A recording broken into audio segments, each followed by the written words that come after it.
Hi, everybody. Hopefully, so far you've been enjoying our journey into Prydian with Lloyd Alexander's The Book of Three.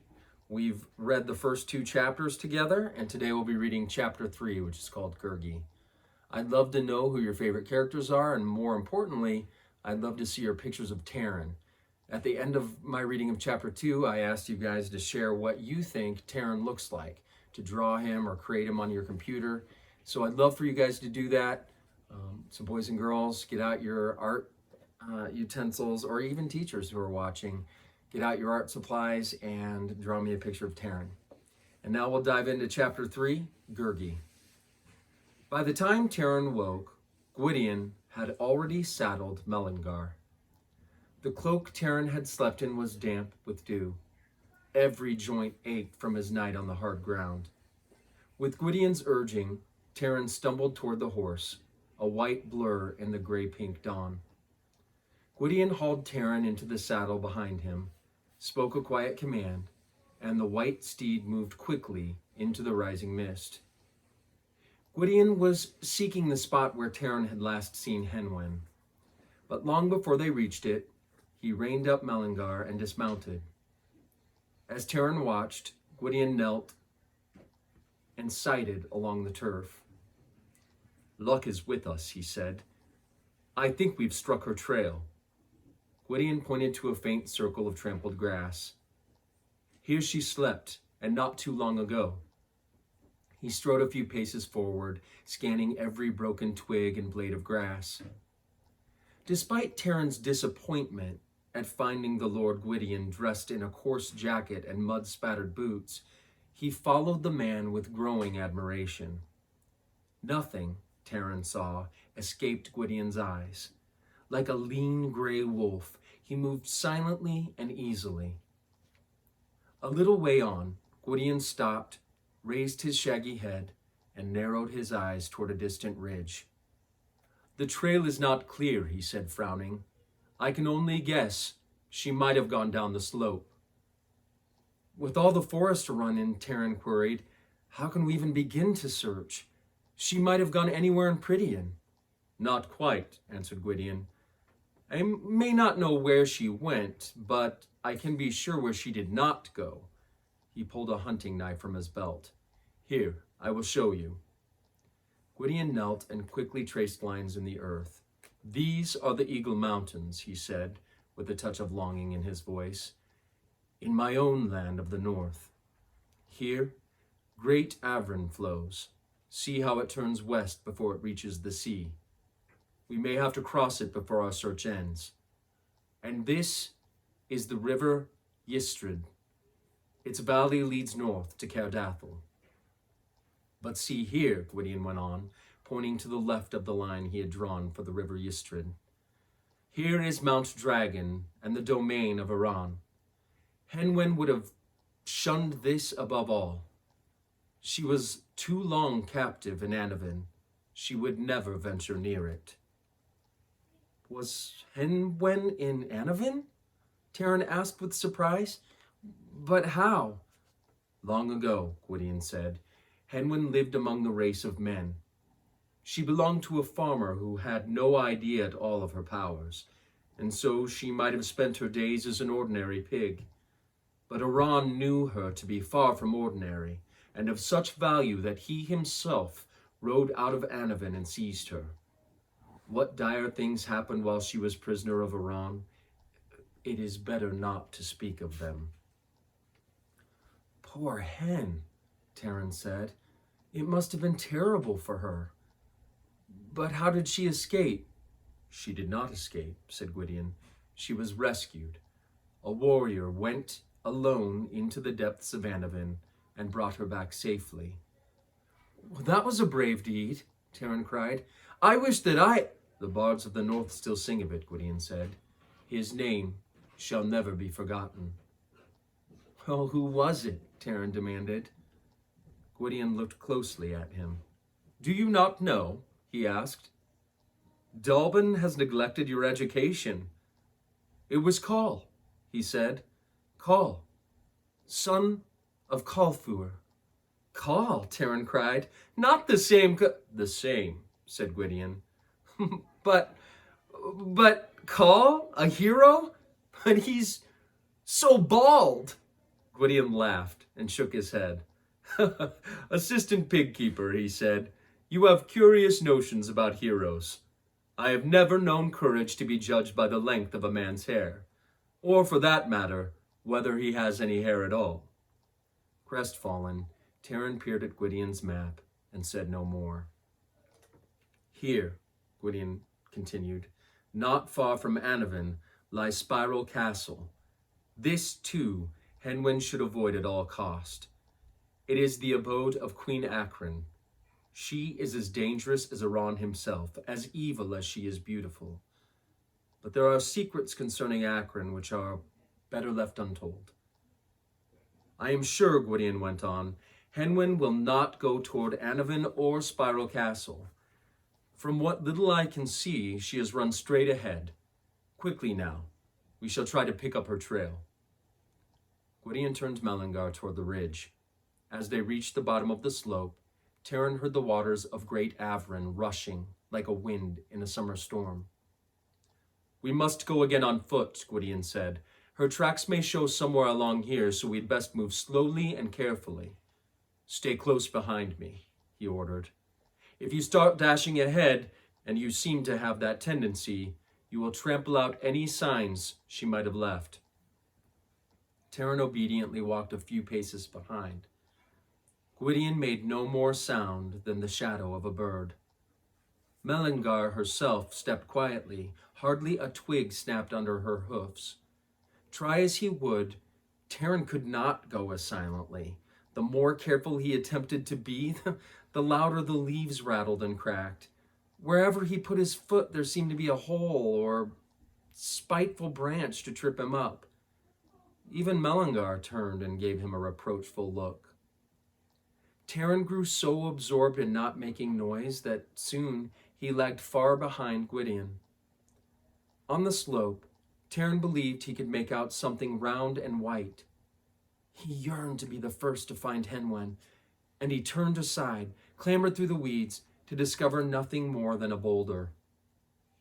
Disappointed, Taran hastened to catch up with Gwydion. Overhead, the branches rustled.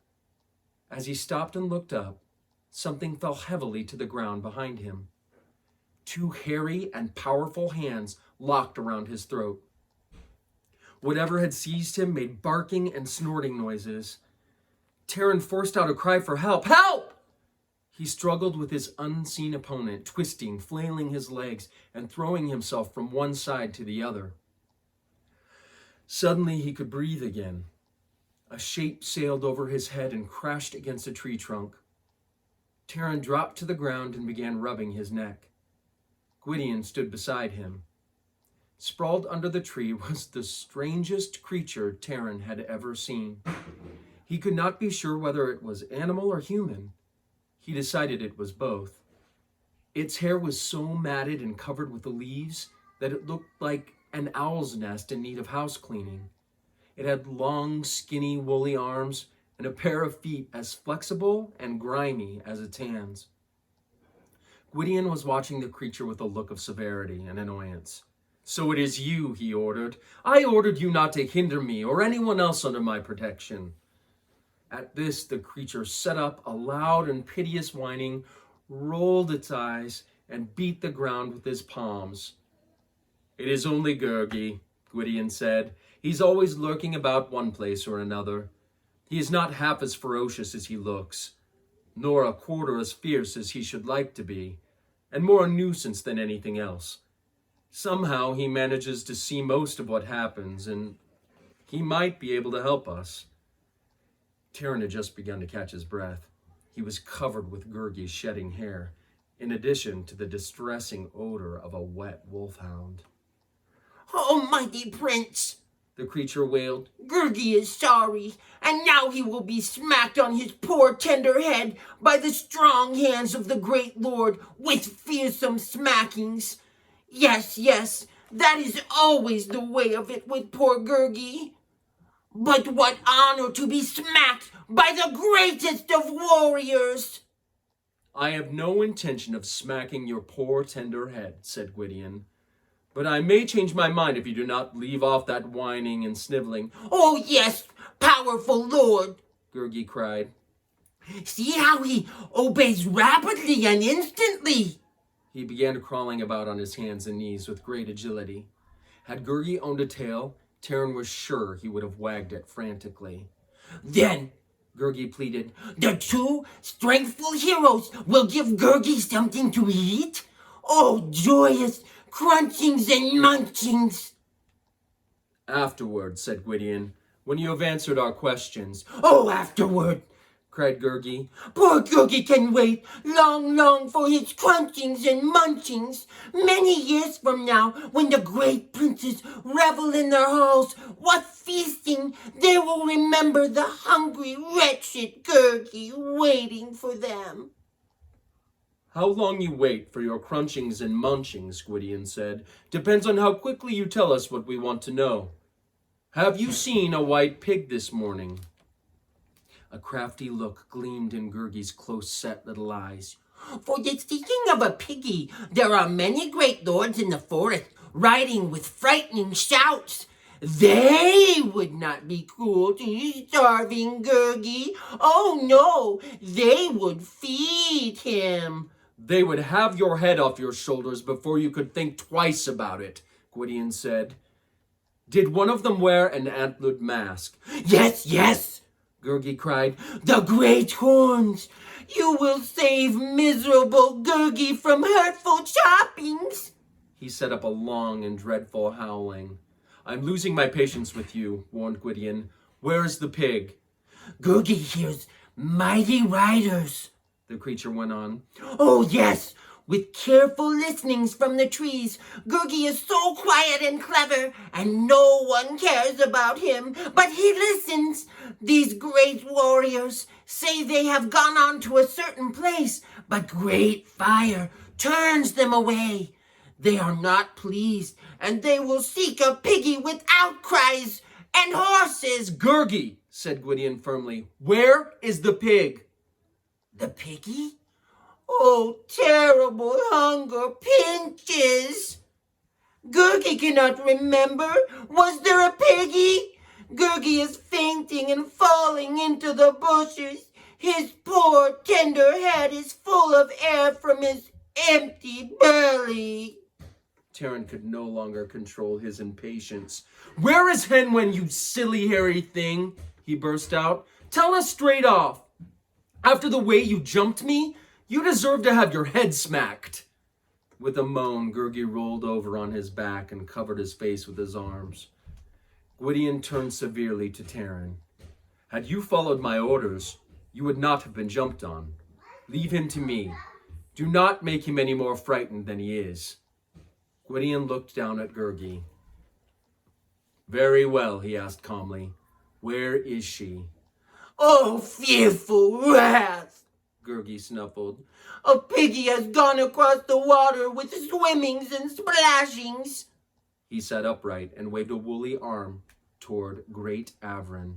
If you're lying to me, said Gwydion, I shall soon find out. Then I will surely come back with wrath. Crunchings and munchings now. Please, mighty prince, asked Gurgi in a high, tiny whimper. As I promised you, said Gwydion. Gurgi wants the smaller one for munchings, said the creature with a beady glance at Taran. Oh, no, you do not, Gwydion said. He is an assistant pig keeper, and he would disagree with you violently. He unbuckled a saddlebag and pulled out a few strips of dried meat, which he tossed to Gurgi. Be off now. Remember, I want no mischief from you. Gurgi snatched the food, thrust it between his teeth, and scuttled up a tree trunk, leaping from tree to tree until he was out of sight. What a disgusting beast, said Taran. What a nasty, vicious...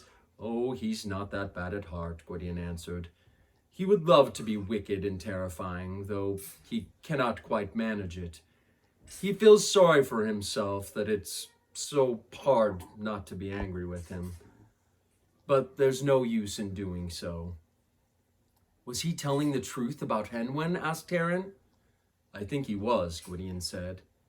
It is as I feared. The Horned King has ridden to Caerdalban." "He burned it," Taran cried. Until now he had paid little mind to his home. The thought of the white cottage in flames, his memory of Dalban's beard, and the heroic Call's bald head touched him all at once. "Dalban and Call are in peril." "Surely not," said Gwydion. "Dalban is an old fox. A beetle could not creep into Caerdalban without his knowledge. No, I am certain the fire was something Dalban arranged for unexpected visitors. Henwen is the one in greatest peril. Our quest grows ever more urgent."